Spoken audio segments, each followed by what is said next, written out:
Is Dr. David Grant still here somewhere? I just think it is amazing. You never know what you're doing when you make a call or you receive one. But in November of 1998, I got a call in my office, and the budget for my time was 3 to 5 minutes for each call because I represented 1 million people. And I had an open policy if there was a missionary or anybody of faith. They'd been kind of locked out for a few years from anybody answering their calls in Congress. Before '94, when I was written in for Congress, I was actually written in. I didn't run. It was kind of something that happened while I was out of town. Yeah, I say, never leave town. It's another story. I've written a book called Congress to the Brothel. It took me about 8 years to write it, or about 7 years, actually. I used to say if I ever write one, I'm going to write From Congress to the Brothel. And I joke. But when I did write the first book, it is called Congress to the Brothel, but it'll take you around the world, country to country, and it'll show you what happened when I took that call, the results of that call. And it shows that whatever we do today, we really don't know what it's going to be going out tomorrow and the next day, right? You don't know what's going to happen. Well, I took that call, and the book's another thing. You just have to read it. It's up there, and it's any donation, whatever. Just read it. It'll help you. It'll help you understand how somebody that didn't even know what domestic or trafficking was, I thought it was something that should be under the Transportation Committee, could absolutely have their life changed. David Grant actually called my office. I didn't know him from Adam, but they said it's a missionary. It was a missionary. They're usually in trouble somewhere, having immigration problems, something. And my office would help them, no matter what district they were from or whatever denomination. And a man started talking, and he wouldn't stop. 45 minutes later. Now, what I told my husband when I told him this, he looked at me and he says, "Now, honey, we believe, we're Pentecostals, so for you that aren't, that's okay, but we are." He said, "I've always believed in miracles, but you know what? That is a miracle." He thinks I would have been the one talking for 45 minutes. And we've been married 42 years, so this is working. It is working its way out, and our communication is getting better. But what I heard that night was something that I thought was exaggerated. Something greater than this mind could comprehend. Something that broke this grandma at that point, his heart. And I thought he was exaggerated. Well, I've come to know him. That's why I wanted to see if he was here. He has been here. And, he's a talker. He could sell stuff. But he's selling to the Assembly of God denomination the issue of sex slavery around the world. And he was the one that called me because at that point I was going to an Assembly of God church. I just spoke to the General Council of the Assembly of God for their international conference. And I just listened to him, and finally I thought, I can't do anything about this. Now, I was known for fighting for human rights for the unborn little girl and girls around the world. I'm one of the few human rights activists internationally that's pro-life, and also in the old days I would have been considered a feminist. Forgive me, guys. Remember, I'm married to Vern, 42 years, so I'm working it out. I'll get there. God will keep working on me. When I get to heaven, he'll tell me what I didn't listen to and what I did, but he's made me who I am today, and he's used me the way that he has made me. I couldn't sleep. And what I think my position is for you in wrap-up is to talk to you about what God's going to do in your minds. I don't know what denomination you each are, but God is going to hone that to where he's going to place you. But you will not be able to go out and not do something more, because he says he wastes nothing. Some of you came here connected to a group, and you know more, and you know more people, and you're going to hone to something different, and you're going to be encouraged to do more of what you do. I got on a plane with one of my staff. It was between impeachment votes for Bill Clinton. We'd fight and vote, and there was 5 days. And I went to India, and I had a wonderful man arranged to escort me down into the brothel area from Teen Challenge of Mumbai, who dealt with little boys on the streets, drug-addicted little boys, and had a great ministry. And he took me down into there. He told me later, he said, "I just did it for a friend, because I didn't know what good would come out of showing a politician anything." And he didn't say this, but also I was a woman. Two strikes, that wasn't real good in that culture. But when I went down into that area, and I went into those dark alleys, and some of you have talked about Falcon Road, I can hear it, or you've talked to similar places in India. And I saw lines of women and girls in front of stalls, block after block after block, 3 stories up. I wasn't, oh God, I want to help them. I was, oh God, get me out of here. It stinks, it's horrible, I'm claustrophobic. And I couldn't move, and it took me 8 years, well, more like 7, to finally figure it out. The reason I couldn't move was the shoppers that were shopping for these women and children. Well, I said yes, and I joined an effort with Teen Challenge, raised around $1 million, flipped all of my campaign lists of people that contribute to my campaigns, asked them if they would help, and we started helping to build a village because I realized those girls had to go somewhere. Then one in Nepal, South Africa, Fiji, and around the world, Jamaica.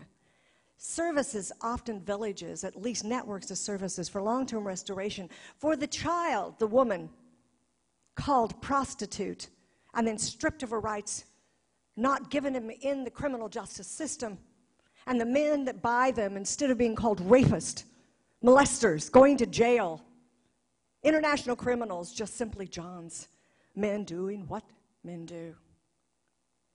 It took me until 2005, and I ran several world summits, one with the former Secretary of State Colin Powell, who was a friend, did a lot of different things over the years. But it took me until I did one investigation. We have another corporation called Trafficking Markets. It just investigates trafficking rings. It goes inside, it figures out who's buying what the economics are. And I decided to add America. I thought they'd be coming across borders. I knew what it would look like. And I got the first undercover video back. And it looked like my granddaughter. They were Americans, girls.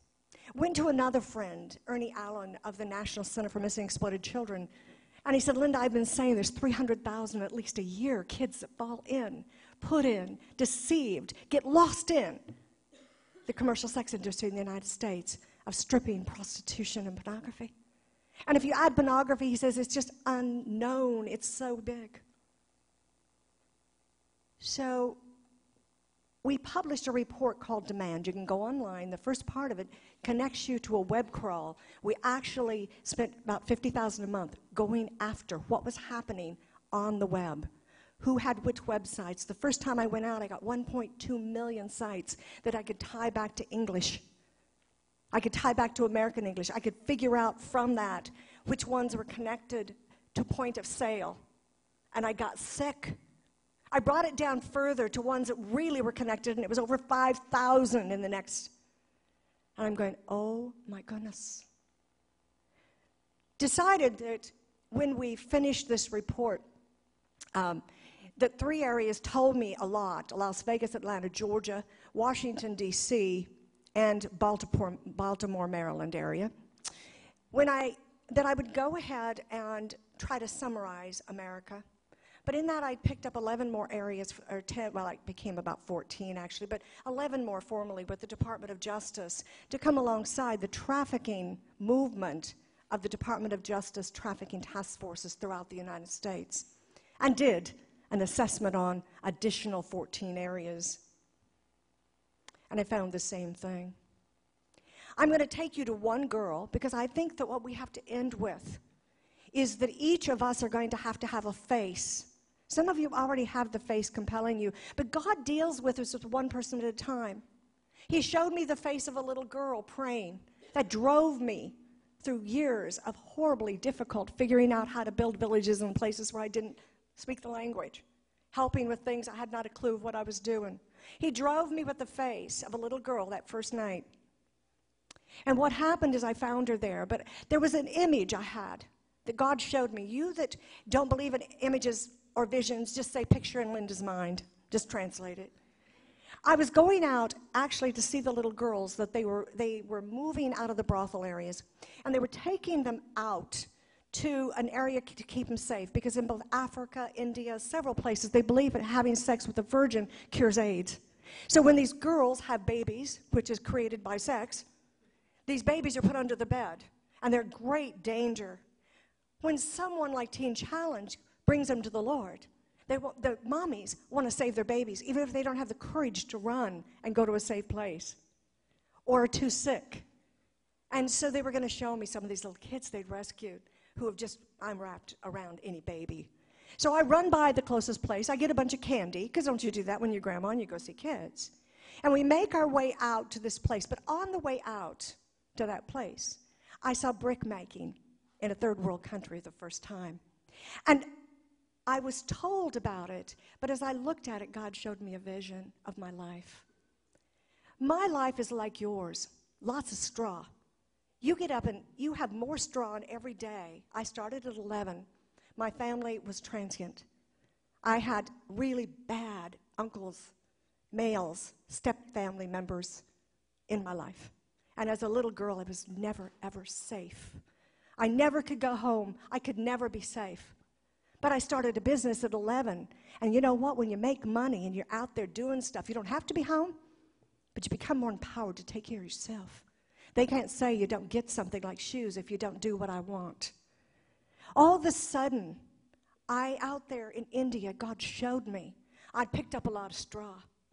You that are creating organizations who are called to something, you just feel like a lot of days are picking up straw. They're organizing something. They're getting lists together.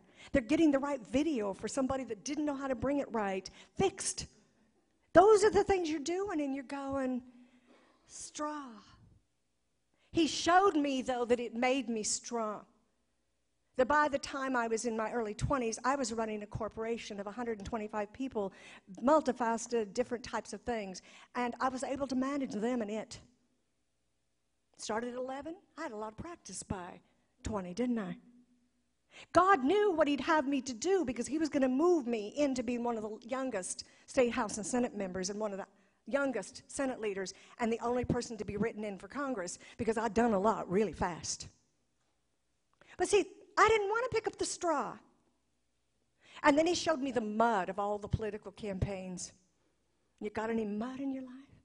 Those things that kind of just sits there unsettled, that sometimes hit you, that just is messy, that kind of weighs you down. Yeah, well, in politics, I had plenty of it. I'm a Republican woman, pro-life in one of the most Democrat states in the nation. And every race was a way to slander, hurt, beat me up, and anybody that loved me. I didn't even know me most of the time. Mud. To know these girls, and I spent last night with somebody here with me. We went to see one of our girls who was rescued 9 months ago somewhere else in the United States. I'm going to introduce you to her. I understand her. I understand what it means not to be able to be safe. I understand what it means to fear rejection if people know how dirty and bad you are, because that's how the girls feel. But what God showed me is he showed me standing on a set of bricks, and I was looking over into the hearts of these girls, and he said, "You're ready." And that happened in seconds. Now, I didn't believe in that before then, but it happened, and I believe in it. And I went out there and saw these little girls, and guess who one of the little girls was? The one in my dreams. The little girl praying that had been planted in my heart after that first call that drove me to India. Now, that's my God, and that's your God. Romans 8, all things. It doesn't say just the good. It's the mud, the doo-doo. I used to call it manure, and one minister said, "Can't you call it doo-doo?" And I said, "Smells the same. Call it whatever you want." You put it together under God's grace and power. You walk in and say, everything, God, you can use, not just the good things. You look at it all different, and then he turns it in what he needs it to be in your life, where you are right now. I picture myself on those bricks. Can you smell whatever was the chemical agent or the doo-doo in bricks? No. Can you separate out the straw? Makes it strong? No. And it is solid, under the heat that you wouldn't even want to be under his blessing and his power and the sunshine that he gives into your life. It becomes something different, not describable. All things work together to good when you love me and you're called according to my purpose. All things, everything. I want you to take that into context when I tell you about this little girl. I'm going to introduce you to her. I've had her for 9 months. We do something that a lot of people don't know, and we don't define it clearly, but we do work on cases in America. We have a network of services around the United States, and when there's a tough case, we will try to find a place. There's a place not too far from here, a couple hours, of a ministry that ministers to different kinds of teenagers for different reasons, but has a great base. One day, though, about 9 months ago, it was about a year ago, I was called about a girl that was arrested, because girls in America are arrested that in most states for prostitution, no matter what. Even though the federal law says they can't be, the state laws do arrest them. And often good people that are trying to help them will actually even use their probation officer to help try to find them. It's the only crime committed against someone where they're charged with the crime and they're put in jail in the United States. But they had brought me this girl, and the probation officer had been trained by Shared Hope International in a training. We trained over 10,000 first responders, police, probation officers, FBI, and I'll talk a little more about that if we have time. But she had given the girl one of the books that is now used in juvenile justice systems in different parts of the country, Renting Lacey, and it's written like a novel, and it's about 12 of the girls I've been involved with their rescue, or in the ministry we've created with them to other girls. They'd given her this, and she'd identified with Lacey. I call all the girls Lacey. I want it to be no longer child prostitute. She is not one. She's a prostituted child. We are wrong in our terminology, and we're assigning her guilt for what happened to her. But she had read Lacey. So they brought me in. This probation officer had been trained by us. And she said, I've got a girl. I don't want to put her in jail again. And even then, I can't very long. We flew her to California to a relative to us. I can't tell you everything we did. But eventually thought she was safe, and they brought her back to her mother. Her dad's sick, MS. Mom works long hours, not highly educated, but loves her 4 little kids. This little girl was 12, taking care of her little brothers and sisters, and would walk to the Safeway close by that had a Starbucks, kind of hang out, is when the stalkers, they're called spotters, stalkers, they're usually teenage boys, somebody that the girls aren't afraid of, spotted her and started identifying her. I don't have time to go through the process. The little girl was a part of a fairly good-sized church. She loved her church. And her youth group was just like me. I would go to church. Every time we'd move, I'd find a church because I belonged, and they would help. And sometimes I belonged. I gave my heart to the Lord at 7 at one of those churches, and that's where I'd go. Every time I move, I'd find a church, and I'd drag my little brothers and sisters, which kept growing. Well, this little girl was so much like me. It was like, oh, my gosh, what do we do? Well, we brought her back again, and they got her again. Now, the first time they got her, they told her the truth, and this is it. And this is what they do with the girls, because you're thinking, why don't they run? And they're the pictures in pornography, by the way. Why don't they run? They're in America. Aren't they just kind of bad? I know some girls are like that. And I had that at the back of my mind for quite some time as I was not understanding. But the girls started telling me the same story, and I knew what she would tell me. Said after he got me, they did this, this, and this. This, and this are the sex acts. They describe them, and then they're told to stand in front of the man, and first thing out, tell him what you'll do. What did that just do to the man? Well, I've known some girls who are like that. I kind of knew that from 12, 11. She's one of those girls, if she wouldn't know all that, she just disarmed him. If he would be the defender God made him, he would want to grab her and run. But she just disarmed him in more than one way I won't go into. But then they gave her the truth. You will be arrested. You're a hoe in America. Hoes get arrested. Prostitutes get arrested. It doesn't make any difference if you're a kid. That we found in our research was true all over the United States. Some good law enforcement has started arresting them so that they could then find a way to hold them. But oh my goodness, it labels them in the justice system with a record, but also they don't go down the restoration system, which is aligned for victims of crime. So all of a sudden, she'd gone that way. She has been arrested. But when you're arrested, if you give me up, I will get you again. And what we just did to you, and they've tortured her, will be worse. If I don't get you, I'm going to get your 10-year-old sister. I'll get her. And she loved her sister. Or I'll get your mother. The second time they beat her mother up. This is really right here, the girl's within 2 hours of here, and I rescued her on the West Coast. Now, she was in for about 18 months from her 13th birthday. She snuck out with some friends on her 13th birthday. She never had a boyfriend, much less sex. But they thought they'd heard about those parties, so they snuck out and they went to a party. Nothing happened there, but the trafficker then knew where she was, right? The stalkers had told her, told the trafficker, got her to the party, and then he started building a relationship with her. Not sexual, friendship. Didn't have a daddy in the picture, remember? Nice guy, gave her presents, would meet her places. Then, oh, let's just take a movie. You're a good student. They won't know you're missing. And step by step, he changed her. Now, she did end up getting flipped one night, and 5 ordinary common men in America, described across the board as just guys, bought that little girl, that 13-year-old girl. Now, we have her now, and I'm going to let her talk to you, because I want you to understand, you're fighting with that when you deal with pornography.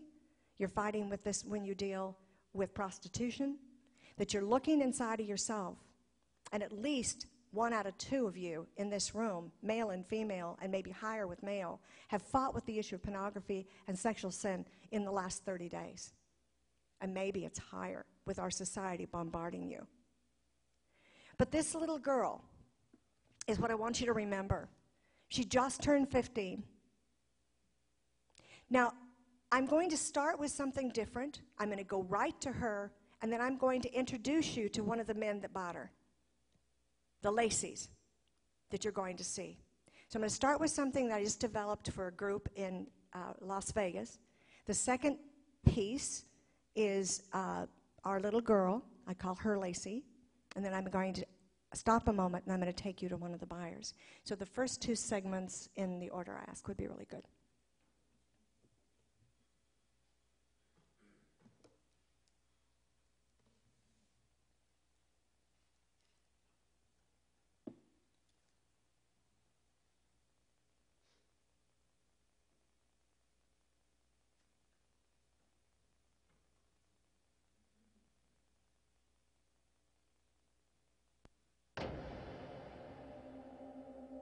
Across the globe, children are victims of sex trafficking, sold to meet a demand for sexual services.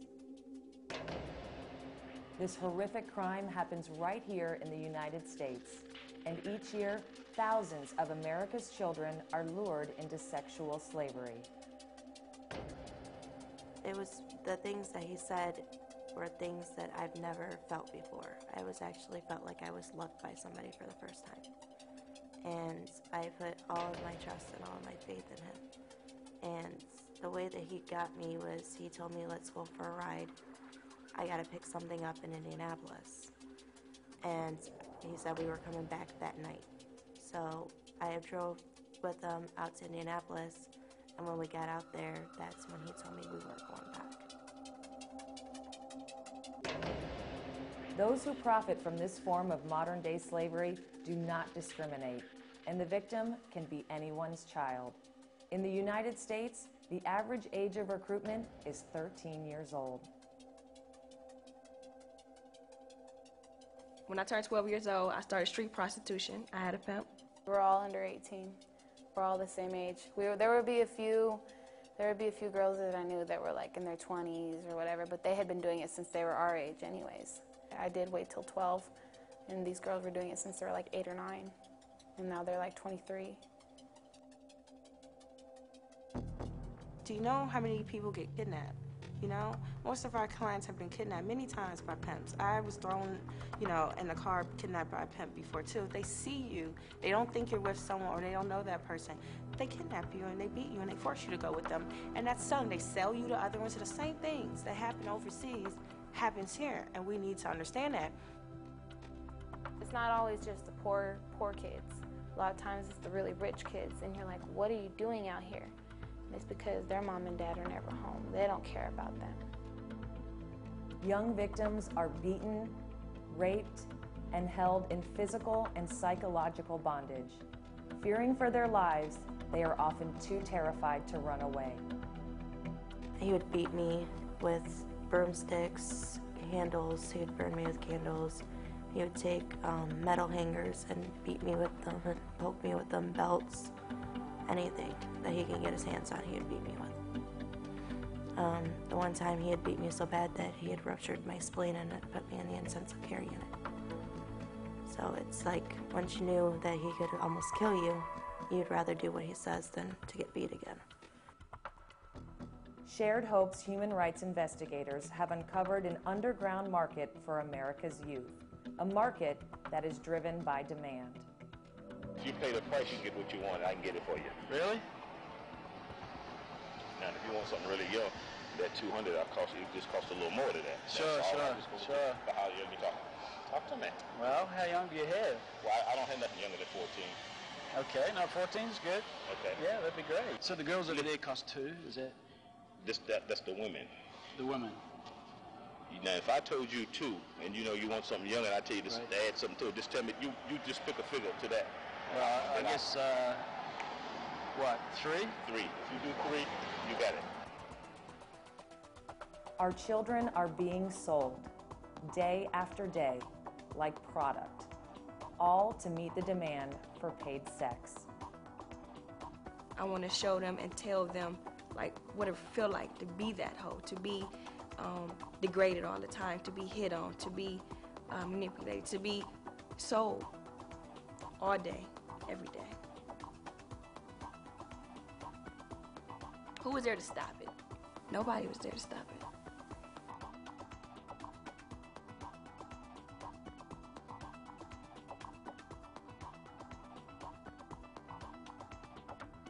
He's going to now change to the little girl I talked about because I want you to understand the sequence. One day, we have a pretty ordinary middle school girl, and the girls you just saw are cases I worked with that were brought to me by the FBI. All of these had hopes and dreams. Tanya actually was an athlete. They got her at 12. They stalked her for over 6 months. They're methodical, and these girls have a quota of $500 to $1,000, the younger ones. I wanted you to understand this is just a market. They are a victim, and you end up, because of what they say, the way they act that it's prostitution, going with the culture that once she's relabeled, then she's bad, and he's not quite as bad. Now I want you to meet my little girl. I call her Lacey.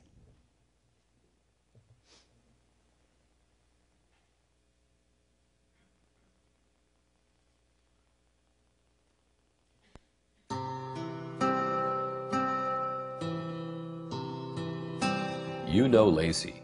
She was born in your town about 15 years ago. She lives in your neighborhood. As a little girl, Lacey dreamed of being a princess.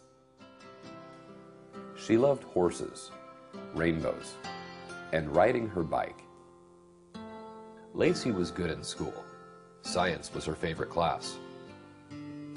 She also loved going to church. By the time she reached middle school, hanging out with her friends and going to youth group were among her favorite things. On the eve of her 13th birthday, Lacey's mom arranged for a couple of her friends to come over to celebrate her big day. The girls decided to take a walk to the corner store, and on the way home, they met a couple of guys who invited them to a party. And we went later that night. We snuck out and stuffed our beds and stuff to make it look like we were there. And we went to the party. Not a smart decision, but we probably all did something when we were young that wasn't the wisest choice. And I was sitting on the couch just listening to music. My friends were off dancing and stuff, and some really cute guy comes up and he's like, "So do you go to parties often?" And I was like, "No, not at all. Like, this is my first party." I was like, I go to church all the time. I was like, I really love God, and that's why I haven't really been drinking this, like, 'cause I'm just trying to see like what the fuss is about these parties, because I'm going into 8th grade. And he's like, "Oh, you're really young," and I was like, "Yeah." For Lacey, that night, the night before her 13th birthday, would change her life forever. And I talked to him for a little bit, and he was like telling me he really liked me and stuff like that. And, you know, I was like, okay, whatever. So I gave him my number, and we talked for a little bit and hang out, and we go to like movies and malls, trips and stuff like that. And it was pretty cool. Like, I never had like a boyfriend before, so it was like cool. And it was like just like really special to me. It was like I felt like I was like a princess, like a queen or something. And he used to call me his queen. A child, stalked and trapped by a predatory pimp, victimized and enslaved in the domestic sex trade. Like, I lived my whole life, like, you know, sex is for marriage and love and stuff like that. And then it was like everything that I ever believed was like just kind of thrown to the garbage. Like, those are just silly childish dreams kind of thing. I didn't want to stay out late nights having sex with a bunch of people, being beat up by some dude, watching more girls come in and go through the same thing I did. You know Lacey. She's in your church, your school, your neighborhood. Do you recognize me?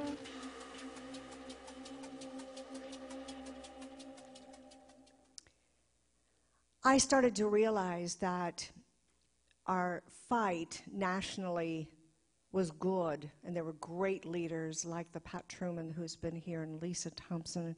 So many of you have fought the issue of pornography. Many of you have actually fought trafficking, as you saw it.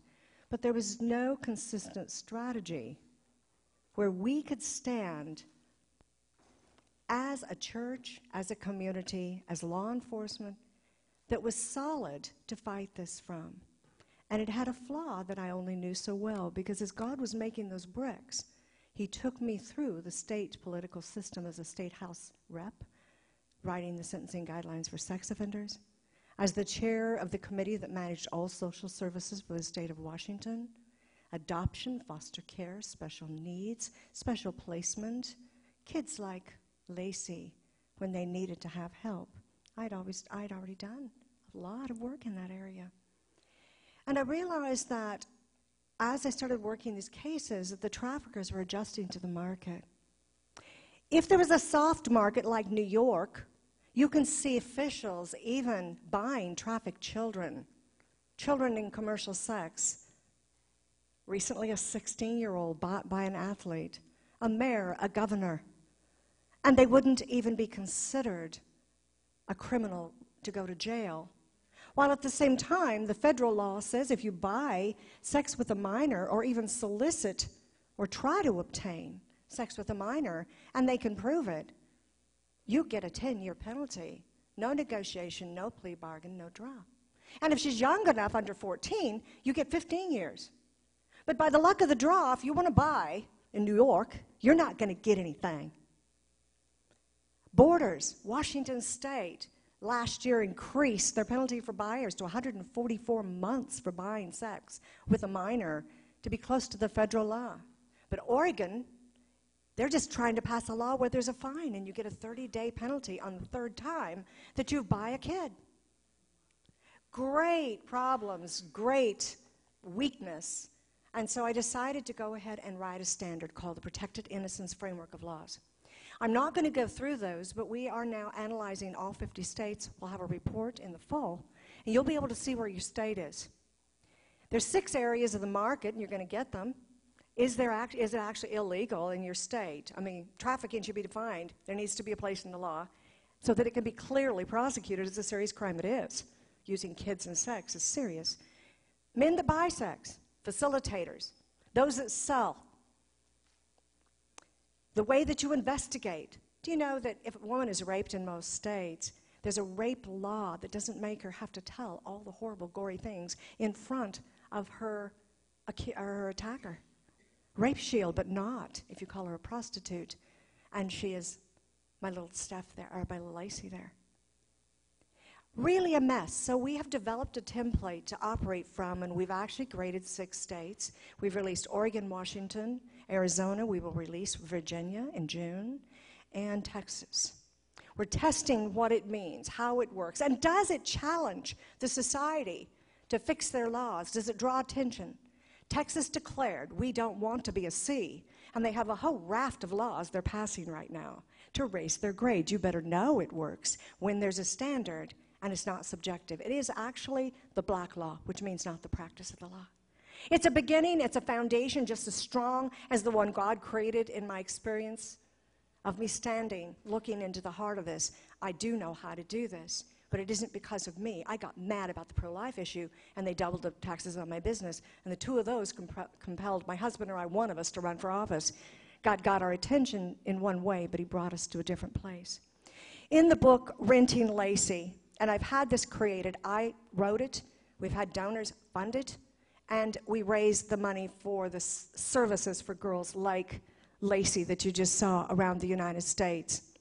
But in this book in the back, I have the template. You can just look at it. It's been worked with the department, well, I'm going to not say everyone, but the state, or the Bar Association, the Public Defenders Association. There's in the methodology you can get online, there are 40 points that we have confirmed that we want to analyze, and they make up the Protected Innocence Framework. Our goal is to have it all done, published this fall, so that you can all stand and fight and make a consistent protection. Our little girl there was flown around as a high-class call girl, dressed up. She's kind of tall, beautiful. They call her an exotic when they dress her up. Last night, she spoke in front of a group. She told her story in a closed room, and she was able to get through it. And she looked beautiful, but she looked like a little girl. So men knew they were buying this little girl in all these states. I want it to be safe and dangerous for them and safe for her in all the states in the United States. The rest of the book, though, is a tutorial for you. You can also use it in your schools. You can use it with juniors. You use it to teach people what trafficking is about. And if you don't do anything else, and you can't feel you're here, but you're not real brave, you can read it and pass it on and say, this is what I know. It's meant to spread the word and to relabel in our culture Lacey. Now I'm going to introduce you to a man that buys little girls like Lacey. In fact, he just got off in New York with a slap on the wrist, some lightest sex offender rating, and his name is Lawrence Taylor. He'd be one of the men that'd be out there shopping for girls like Lacey. I'd like you to meet him.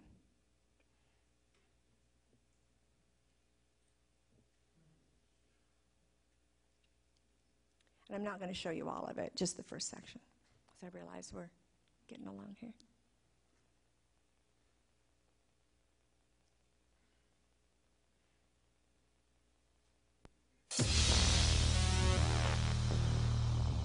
The Hall of Fame linebacker Lawrence Taylor, a former New York Giant, won 2 Super Bowls with the G-Men. In his 12 years in the NFL, Lawrence Taylor went to the Pro Bowl 10 times. He became one of 2 defensive players all time to win the league's Most Valuable Player award, and many analysts will tell you he was the best ever to play the game.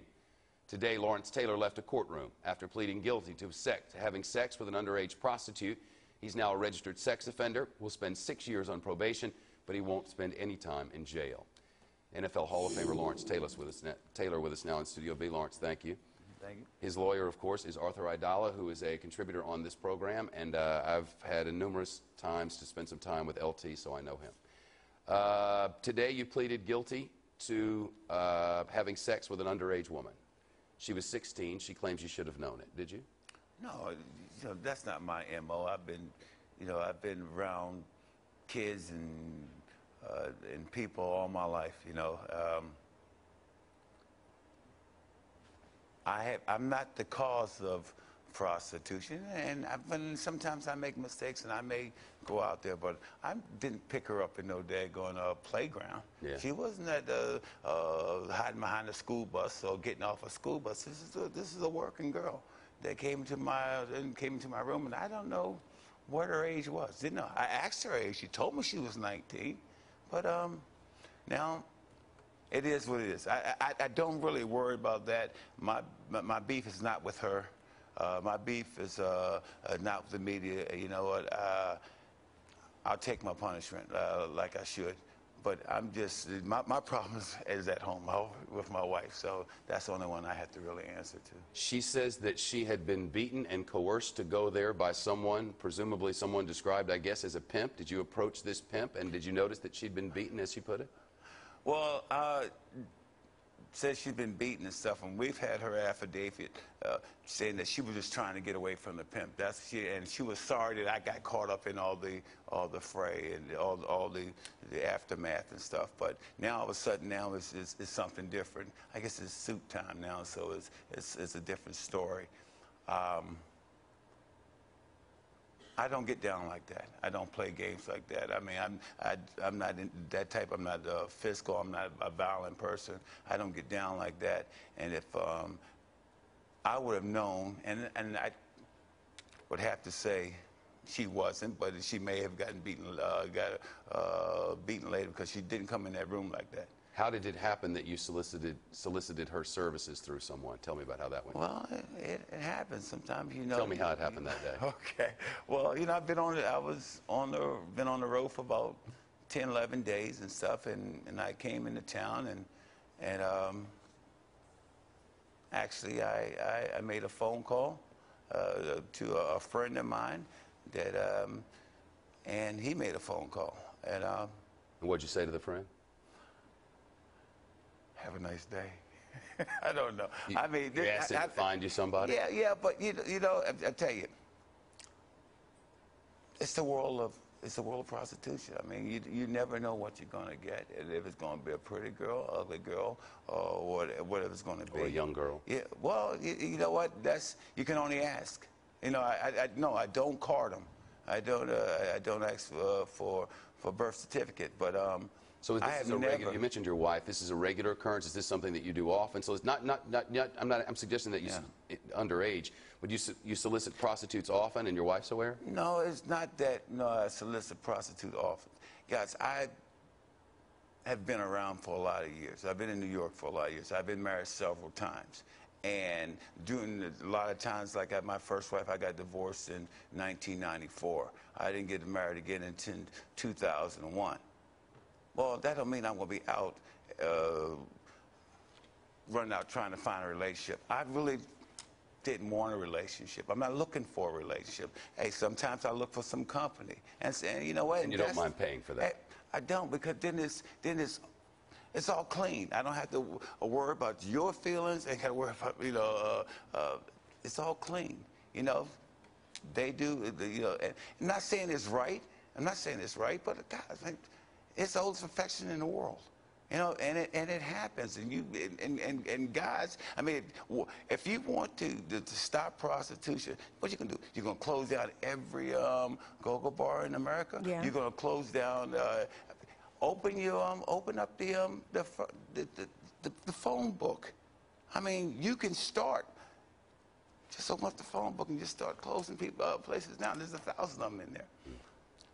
I have used the services before, you know, and I guess it's one of those, I guess you call it crimes. One of those crimes that you never think about, that you never think you're going to get busted with, because everybody does it, you know, until you get busted with it. And then it's like, then it's more embarrassing than anything else. Yeah, I want to summarize really quickly, because I want to come back to the issue of language. What did we hear Shepard Smith do? And you call him and say, put Linda Smith on. I am so mad. What he did is he basically set him up. That was the same day as he was sentenced to nothing. They already had him set up. What did he say? Underage woman. He stripped, kind of like the pro-life, you call him a fetus or something that doesn't sound like a baby. Product of conception. The language of the media is also confirming their sympathy for that buyer. There was a lot of language that brought it back to as if it was a business. No, not right. So we have a cultural fight that has to start within us. Now, many of you already have campaigns. There's things you can do. But I would advise you each do one thing, whether man or woman, but the men especially. Go to the Shared Hope site. Go in and pull up the pledge to be an example to say, I will not participate in commercial sex. Now, you go, well, what will people think if I'm doing it?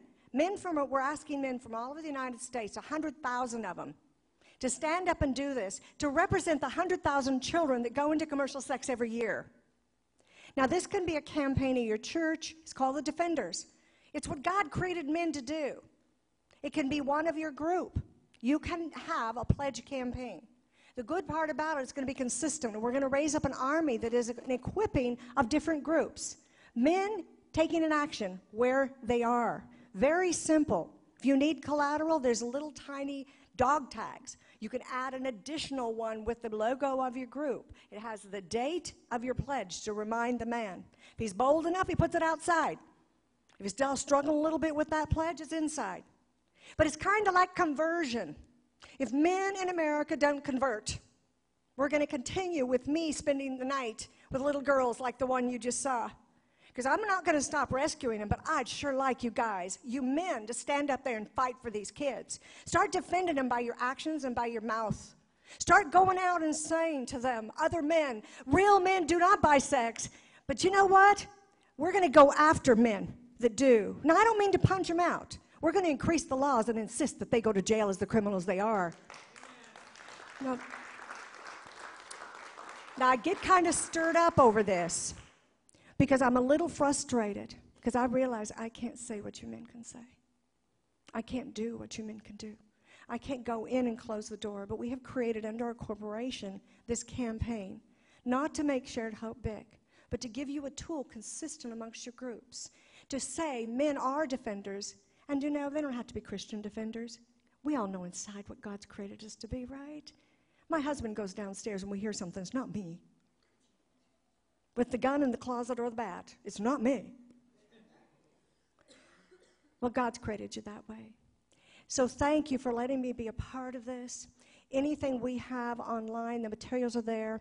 The materials for men are available, and again, you can use it with your group. There's a lot of Christian groups that are starting to look at using just the Defender campaign so that we can make men what God intended them to be.